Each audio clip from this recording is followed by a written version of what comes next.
Hello दोस्तों, तो आज के इस वीडियो में हम कुछ खास तरह के हिंदी वाक्यों को अंग्रेजी में ट्रांसलेट करना सीखने वाले हैं। जैसे कि आपको यहाँ पर सबसे पहला वाक्य दिख रहा होगा। सबसे पहला वाक्य है मैं जा रहा था। इसी प्रकार का दूसरा वाक्य है वह घर जा रही थी। और तीसरा वाक्य भी दिया गया है, वह है तुम यहाँ आ रहे थे।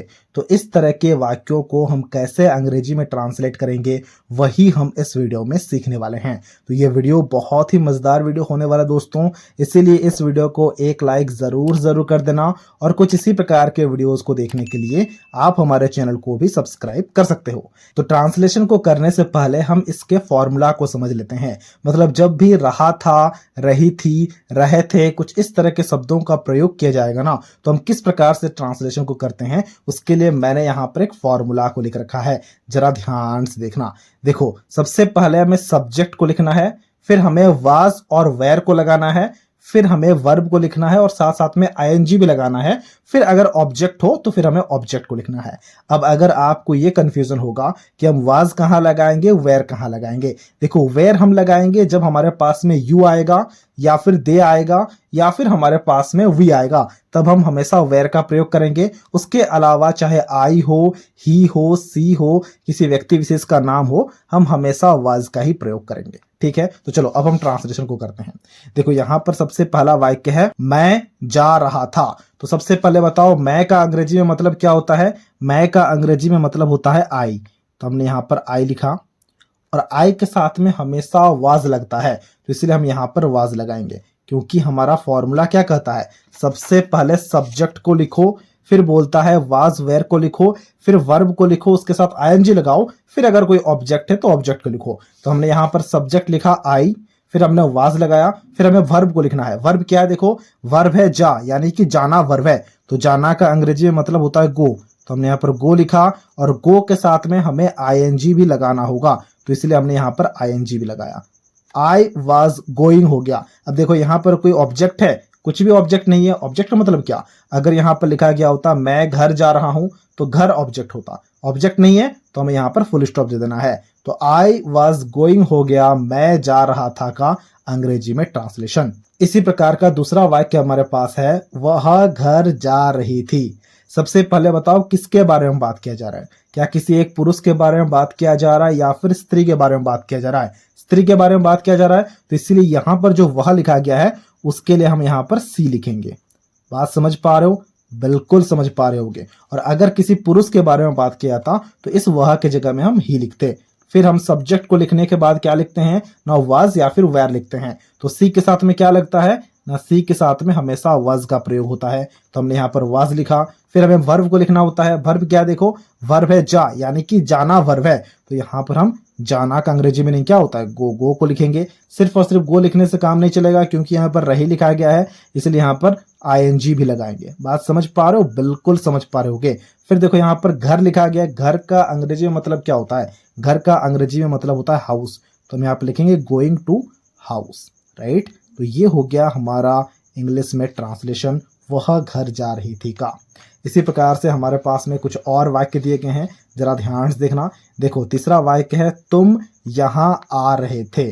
तुम का अंग्रेजी में मतलब क्या होता है, तुम का अंग्रेजी में मतलब होता है यू। तो हम यहाँ पर लिखेंगे यू। और बताओ यू के साथ में क्या लगता है, यू के साथ में क्या वाज लगता है या फिर वेयर लगता है। यू के साथ में हमेशा वेयर का प्रयोग होता है, तो इसलिए हम यहाँ पर वेयर लिखेंगे, मतलब यू वेयर। ठीक है, अब बताओ हम क्या लिखेंगे। अब हम यहाँ पर वर्ब का प्रयोग करेंगे। वर्ब क्या है, यहाँ पर देखो आ लिखा गया है। आ यानी कि आना। आना वर्ब हो गया। आना का अंग्रेजी में मतलब क्या होता है, आना का अंग्रेजी में मतलब होता है कम। तो यहाँ पर कम लिखेंगे, क्योंकि रहे लिखा गया इसलिए हम यहाँ पर कमिंग लिखेंगे। यू वेर कमिंग मतलब तुम आ रहे थे। कहाँ आ रहे थे, नहीं यहाँ आ रहे थे। तो यहाँ पर हम यहाँ का अंग्रेजी मीनिंग लिखेंगे, वो हो गया यू वेर कमिंग हियर, हो गया हमारा तुम आ रहे थे का ट्रांसलेशन। इसी प्रकार से चौथा वाक्य दिया गया, जरा ध्यान देखना। चौथा वाक्य में लिखा गया राहुल खाना खा रहा था।